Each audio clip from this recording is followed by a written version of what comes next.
ஏய் பத்மா, என்ன இப்போ? என்ன உன் பிரச்சனை? ஏய், சீனுவும் மாயாவும் சந்தோஷமா வாழ்றது உனக்கு பிடிக்கலையாடி? அண்ணே, கேட்டீங்களாண்ணே? நல்லா கேட்டுக்கோங்க. என் புருஷன் என் புள்ள வரைக்கும் இந்த வீட்ல இருக்கிற யாருமே எனக்கெல்லாம் சப்போர்ட் பண்றது இல்ல. எப்ப பார்த்தாலும் இந்த மாயாவுக்கே தான் சப்போர்ட் பண்ணிட்டு இருக்கீங்க. இல்லண்ணே, இது எதுவுமே சரிப்பட்டு வராதுண்ணே. நான் முடிவு பண்ணிட்டேன், இது சரிப்பட்டு வராதுண்ணே. ஆரம்பத்துல இருந்தே எனக்கு இவளை கண்டாலே பிடிக்கல. என்னடா சீனு? எப்ப இவ என் கண்டத்துல அரைஞ்சாலும் அப்ப இருந்தே எனக்கு இவ மேல வெறுப்பு தான். அத நீதான் மாத்திக்கணும்.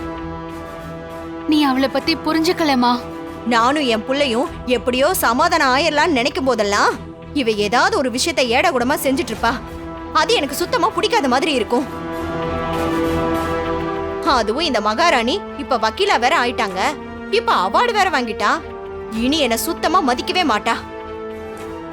இல்லன, இப்படிப்பட்டவ என் புள்ளைக்கு வேண்டான. அவளை வெட்டி விட்டுருங்களே.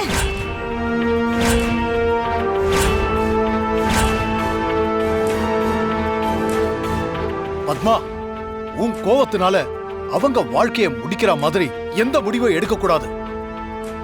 அது அவங்க வாழ்க்கை தானே. என்னடா உங்க அம்மா இப்படி சொல்றா? அதுக்கு பேசாம பூச்சி மருந்து வாங்கி கொடுக்க சொல்லுங்க மாமா. குடிச்சிட்டு செத்து போயிடுறேன். மாயா இல்லாத வாழ்க்கையை என்னால நினைச்சு கூட பார்க்க முடியாது மாமா. ஏ சீனு, என்னடா நீ தாண்டா மாயா மாயான்னு உருகுற? அவ அம்மாக்காரி மாதிரியே இவளும் உன்னை ஒரு நாள் வேண்டான்னு சொல்லிட்டு போகத்தான் போறா பாரு. தாய போல பிள்ளை நூலை போல சேலன்னு சும்மாவா சொன்னாங்க? உன் பேர்ல இருக்கிற எல்லாத்தையும் எழுதி வாங்கிட்டு உன்னை விட்டு ஓடிட்டா என்னடா பண்ணுவ? என்னடி என்ன? நான் உங்க மருமக. என்ன பத்தி நீங்க என்ன வேணாலும் பேசலாம். அந்த எல்லா உரிமையும் உங்களுக்கு இருக்கு. ஆனா என் அம்மாவை பத்தி பேசுறதுக்கு உங்களுக்கு எந்த உரிமையும் இல்ல அத்தை.